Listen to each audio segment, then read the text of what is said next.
इस अशुद्ध शरीर में रह करके भी वो अशुद्ध नहीं होता। जब आत्मा अशुद्ध नहीं होता तो परमात्मा क्यों अशुद्ध हो जाए? वो तो सर्वशक्तिमान है, सर्वगुण संपन्न है। हमारी तो शक्ति बहुत थोड़ी है, उसकी तो बहुत अधिक है। इसलिए ईश्वर सभी जगह विद्यमान है, सर्व व्यापक है, कण कण में उपस्थित है। योग कृष्ण ने हमको सिखाया, ईशावास्यमिदं सर्वम्। ईश्वर सब जगह रहता है, फिर भी वो अशुद्ध नहीं होता। अगर वो सर्वव्यापक न हो, सब जगह न रहे तो क्या समस्या आ जाएगी? वो सबके मन की बात को जान ही नहीं सकेगा। अगर ईश्वर सब जगह नहीं रहे, कहीं बाहर रहे, चौथे आसमान पे, सातवें आसमान पे, परम धाम में, कैलाश पर्वत पे, कहीं वैकुंठ में, कहीं क्षीर सागर में, कहीं और दूसरी जगह पर रहे, तो हमारे मन की बात कैसे जानेगा? हमारे मन के कर्मों को कैसे पकड़ेगा? कोई व्यक्ति बंद कमरे में गड़बड़ घोटाला करे तो उसको कैसे जानेगा? वो तो वहां बैठा है। जब ईश्वर सबके कर्मों को जान ही नहीं पाएगा तो सबका ठीक ठीक न्याय कर पाएगा? हाँ या ना? नहीं कर पाएगा। जब ईश्वर न्याय नहीं कर पाएगा तो उसको न्यायकारी कैसे मानेंगे? आप बताइए, ईश्वर न्यायकारी है या नहीं? अगर न्यायकारी है तो उसको सबके कर्मों को जानना ही पड़ेगा।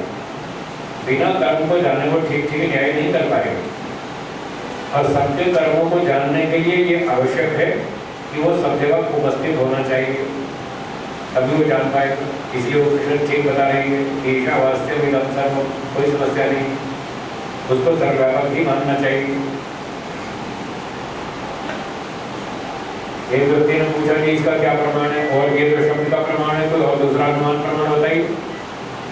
ये तो ठीक है, पुस्तक का प्रमाण है, शब्द प्रमाण, ये भी एक प्रमाण है।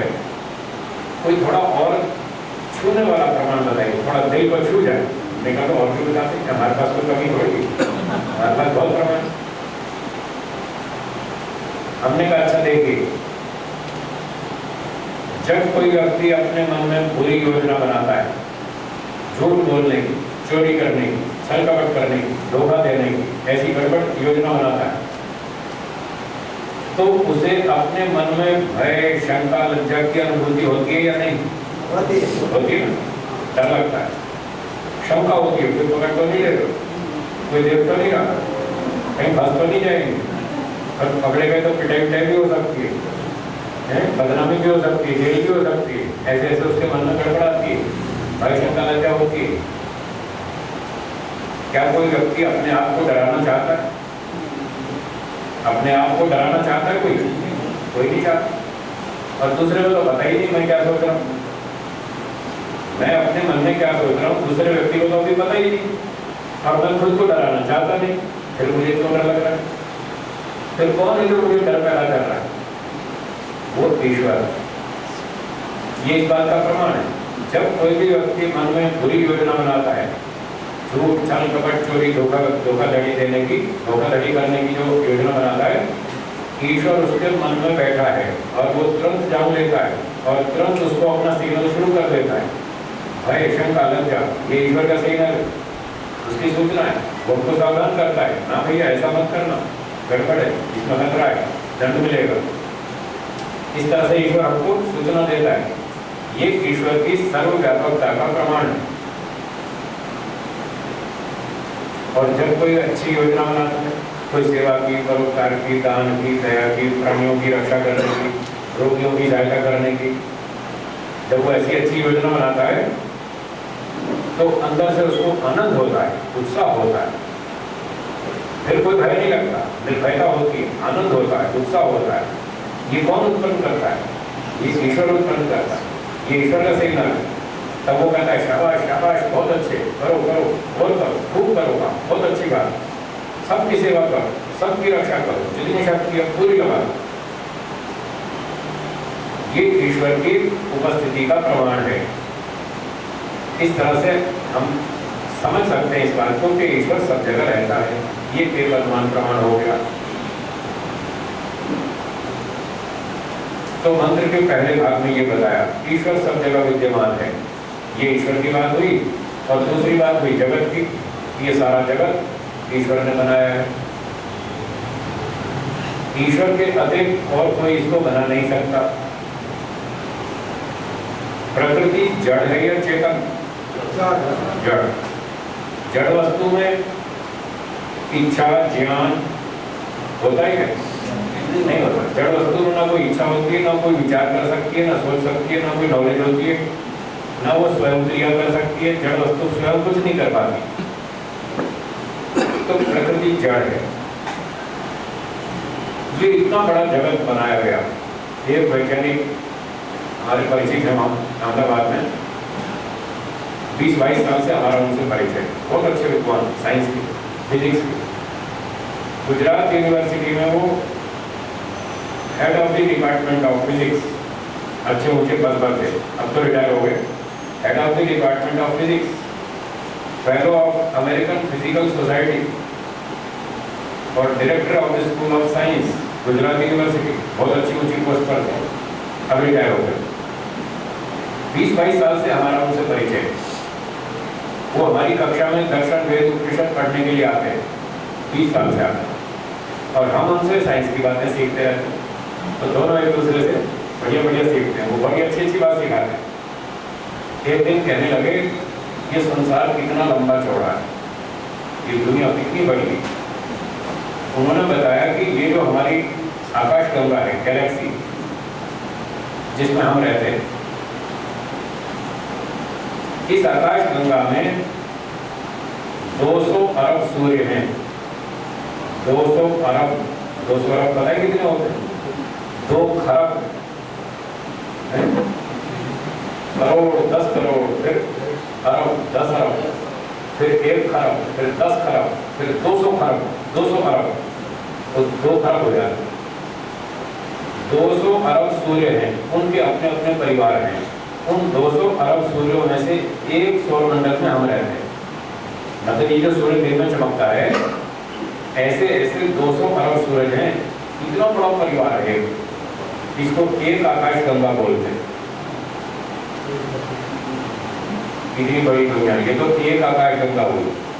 फिर वो कहते हैं ऐसी अरबों आकाश गंगाओं का हमने पता लगा लिया। अरबों ऐसी बड़ी बड़ी आकाश गंगा है जिसमें इतने अरबों खरबों सूर्य हैं।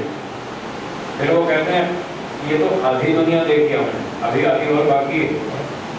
हमारे वो टेलीस्कोप फेल हो गए, हम और आगे देख नहीं सकते, हमारी मशीनें फेल हो गई और इससे आगे हम जान नहीं पाए। बहुत बड़ी दुनिया, इतनी बड़ी दुनिया, इतना बड़ा संसार, ये चल रहा है, करोड़ों साल से चल रहा है। कैसे चल रहा है? सिस्टम से या बिना सिस्टम से? नियम से चल रहा है। रोज दिन रात होते हैं, समय समय पर ऋतुएं बदलती, वर्षा आती है, ठंडी आती है, गर्मी आती है, सब ऋतुएं बदलती है। अनाज, फल, फूल, शाक सब्जी सब अलग अलग ऋतुओं में अलग अलग आती है। और बहुत सारे नियम इस संसार में। गेहूं से गेहूं पैदा होता है, चने से चना होता है, ज्वार से ज्वार होती है, बाजरी से बाजरी होती है, मनुष्य से मनुष्य पैदा होता है, गधे से गधा होता है, उल्लू से उल्लू होता है, घोड़े से घोड़ा होता है। अपनी अपनी नस्ल आगे आगे चलती जाती है। कितने सारे नियम। क्या इस प्रकृति में कितनी अकल है जो इस तरह की सिस्टमेटिक दुनिया बना दे? नहीं। प्रकृति में अकल नहीं, उसमें बुद्धि नहीं। प्रकृति ऐसी व्यवस्था नहीं बना सकती।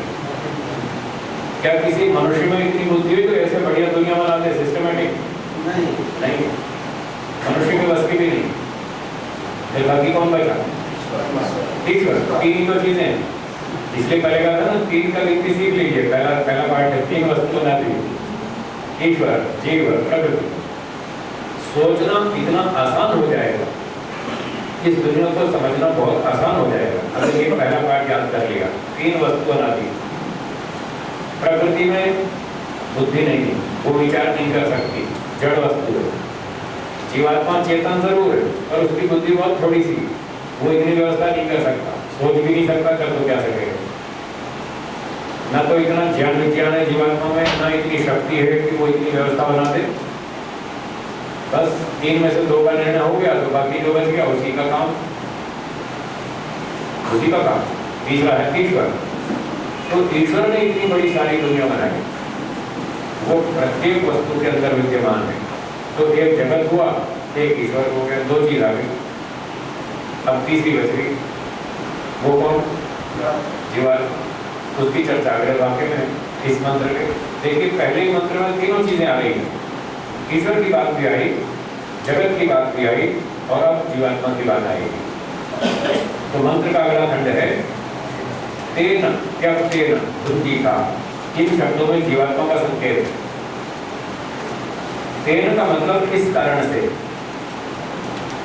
किस कारण से?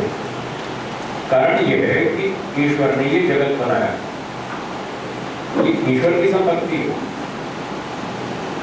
एक लोहार लोहे से जो औजार बनाता है,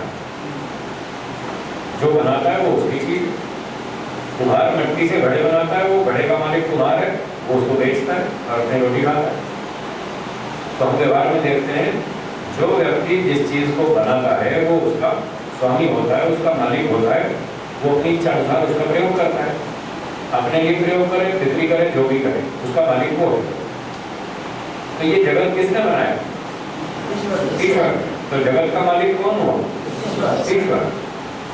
तो तेन का मतलब इस कारण से, इस कारण से कि ईश्वर ने जगत बनाया, इसका मालिक ईश्वर है। तो ईश्वर इस जगत का मालिक है। वो क्या कहता है कि अगर मेरी इस दुनिया में रहना है, अच्छी तरह से जीना है, सुख से जीना है, तो मेरे कानून का पालन करना पड़ेगा। आपको भारत में रहना है तो भारत के संविधान का पालन करना पड़ेगा या नहीं? करना पड़ेगा। जो कानून तोड़ेगा उसको दंड मिलेगा, जो कानून का पालन करेगा उसको ठीक है, मजे से रहो, स्वतंत्रता से रहो, सुख से रहो, उसको सरकार कुछ नहीं कहेगी। जो कानून तोड़ेगा उसको दंड मिलेगा। जापान में जाएंगे तो कहाँ का कानून लागू हो जाएगा? जापान। और रूस में रूस का लागू हो जाएगा। अमेरिका में जाएंगे तो वहाँ का लागू हो जाएगा। जिस देश में रहेंगे उस देश का कानून हम पर लागू हो जाएगा। और यदि हम भगवान की बनाई दुनिया में रहते हैं तो भगवान का कानून हम पर लागू होगा या नहीं? होगा। तो तेन इसलिए क्योंकि ईश्वर इस दुनिया का मालिक है, उसका कानून लागू होगा। उसका कानून समझो, उसका नियम समझो, उसके कानून का पालन करो और मजे से रहो, इस दुनिया में सुख मिलेगा। तो ईश्वर का क्या कानून बताया? क्या तेन बुद्धि था, ये ईश्वर का सिद्धांत है, ईश्वर का नियम, उसका संविधान है। ईश्वर कहता है मैंने ये संसार बनाया, आपके लिए बनाया, मेरे लिए नहीं बनाया, मुझे कुछ नहीं चाहिए। ईश्वर को दुनिया से कुछ नहीं लेना, उसको कोई स्वार्थ सिद्ध नहीं करना। तो नहीं करना। ईश्वर पहले से सर्वगुण संपन्न है। बोलिए,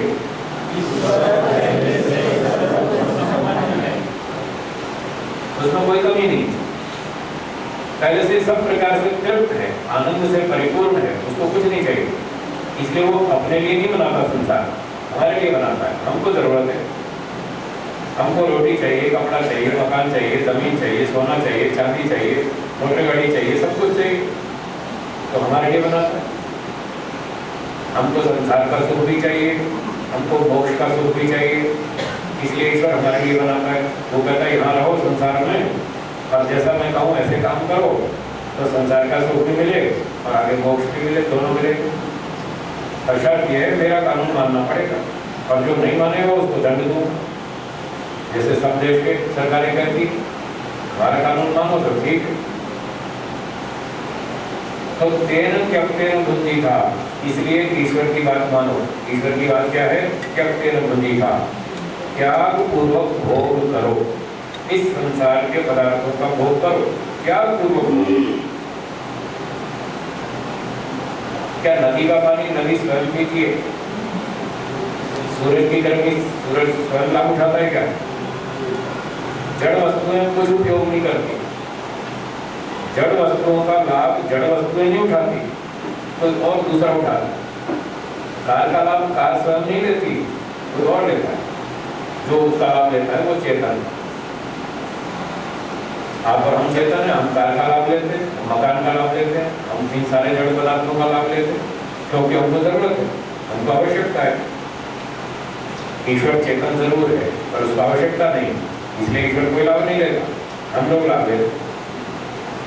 तो ईश्वर कहता है इन चीजों का प्रयोग कीजिए, इनका भोग कीजिए, परंतु इसको जगत को भोगने के दो तरीके। एक त्याग पूर्वक, एक आसक्ति पूर्वक। कौन कौन से दो तरीके? हाँ, एक त्याग पूर्वक, एक आसक्ति पूर्वक। दो तरीके से जगत के पदार्थों का भोग किया जा सकता है। यदि त्याग पूर्वक भोगेंगे तो ये जगत सुख देगा, यदि आसक्ति पूर्वक भोगेंगे तो ये जगत दुख देगा।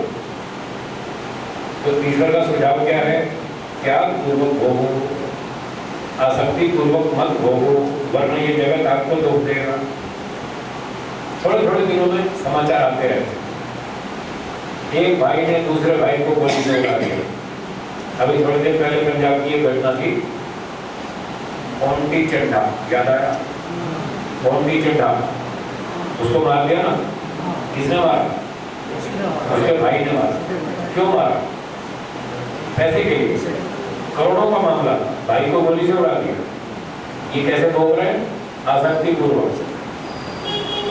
आसक्ति पूर्वक भोग रहे हैं, उसका परिणाम ये है, एक दूसरे को गोली से उड़ाएंगे, मार देंगे, कोई जहर पिला देगा, कोई नदी में धक्का दे देगा, कोई आग से जला देगा, कोई गोली से उड़ा देगा। ये आसक्ति पूर्वक भोगने का परिणाम। पता वो पैसा किस काम आया? और एक वो था बंबई वाला प्रमोद महाजन, बीजेपी का, याद है? प्रमोद महाजन, उसको मारा था ना। किसने मारा? उसके भी भाई ने मारा। क्यों मारा? पैसे के लिए। तो ईश्वर कहता है आसक्ति पूर्वक मत भोगो, वरना ये परिणाम आएगा। एक दूसरे को मारेंगे। कभी बाप बेटे को मार देता है, बेटा बाप को मार देता है। भाइयों की तो घटनाएं रोज चल रही, इतने केस चल रहे हैं कोर्ट में। क्यों चल रहे? ये आसक्ति पूर्वक भोग है, इसलिए। तो जब ईश्वर की बात नहीं मानेंगे तो दंड भोगना ही पड़ेगा।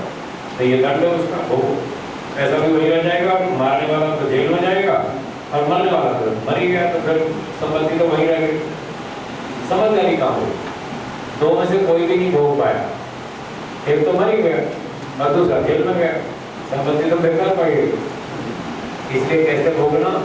क्या तेना बुद्धि का त्याग पूर्वक भोगो, ये संपत्ति आपको सुख देगी। मिल करके बांट करके खाओ, स्वार्थी मत बनो। आगे मंत्र क्या कह रहा है? मातृधा, लोभ मत करो। ये लोभ का परिणाम जो चीना जल्दी चल रही सारी चारों तरफ, जमीन के टुकड़े पर लड़ाई झगड़ा, कैश बैलेंस पर लड़ाई झगड़ा, बैंक बैलेंस पर लड़ाई झगड़ा, सोने चांदी पर लड़ाई झगड़ा, हर चीज पे लड़ाई झगड़ा, ये लोभ का परिणाम। ईश्वर का सुझाव है लोभ मत करो, ये आपको नुकसान करेगा।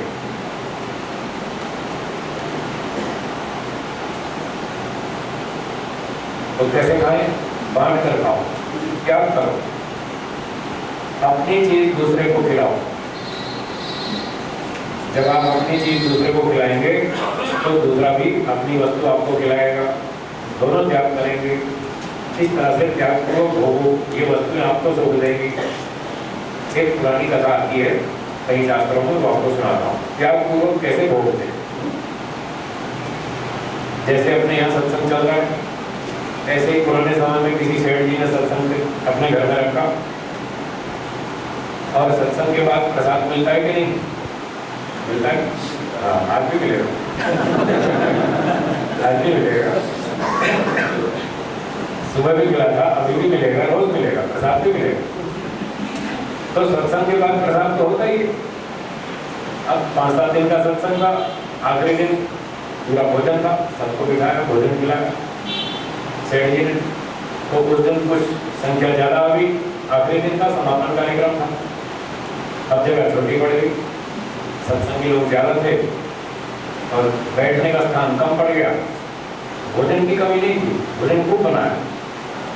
तो सेठ जी ने समाप्ति पर, कार्यक्रम समाप्त हो गया तो सूचना दी कि भाइयों बैठने की जगह कम है, भोजन कम नहीं है, भोजन खूब है।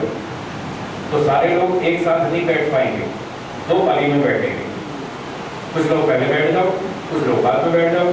खाने को सबको मिलेगा, उसकी चिंता नहीं, प्रसाद की कोई कमी नहीं। तो जो पहले बैठना चाहते हैं वो पहले बैठ जाओ, बाकी बाद में बैठ जाएंगे। अब आप जानते हैं नगर में सब तरह के लोग होते हैं, स्वार्थी भी तो होते हैं ना, वो सोचते हैं पहली पारी में बैठ जाओ, बाद में पता नहीं बचे ना बचे, और अच्छा माल पहली पारी में खत्म हो जाएगा तो हम तो रह जाएंगे। तो कुछ स्वार्थी टाइप के लोग होते हैं, वो पहली पारी में बैठे। सेठ जी ने कहा ठीक है, दोनों पारी ऐसे ऐसे लाइन लगा के बैठो आमने सामने, जैसे आप और हम आमने सामने बैठे, ऐसे आमने सामने 2 लाइन लगा दी और कहा कि चलो भोजन परोसो। तो भोजन बांटने वालों ने भोजन बांट दिया। सेठ जी ने कहा भाई शर्त ये है 30 मिनट मिलेगा खाने खाने के लिए। शर्त ये है कि दोनों हाथ पर लकड़ी बांध देंगे, ऐसे लकड़ी कंधे से लेकर के कलाई तक ऐसे लंबी लकड़ी बांध देंगे दोनों हाथ पर। हाथ ऐसे मोड़ेगा नहीं, आप ऐसे उठा के यूं नहीं मोड़ सकते, हाथ सीधा रहेगा। 30 मिनट मिलेगा, खाओ। तो सबके हाथ पे लकड़ी बांध दी और घंटी बजा दी, भोजन शुरू करो, 30 मिनट आपका समय आरंभ होता है। अब वो जो स्वार्थी लोग थे उन्होंने क्या किया, यहाँ से लड्डू उठाया, अब वो हाथ तो मुड़ता नहीं था, वो ऊपर उठा लगे,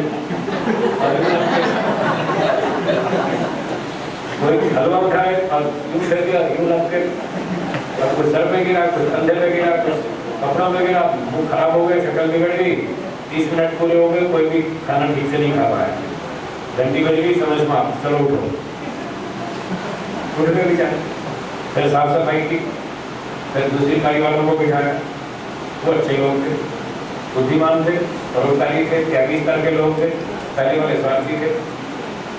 जब दूसरी पारी में बैठे, उनके लिए भी वही नियम था, दोनों बैठ के आमने सामने और दोनों पार्टियों के सामने वो लकड़ी बांध दी दोनों हाथों पर, उसी तरह से भोजन परोस दिया और घंटी बजी, शुरू करो, 30 मिनट मिलेगा।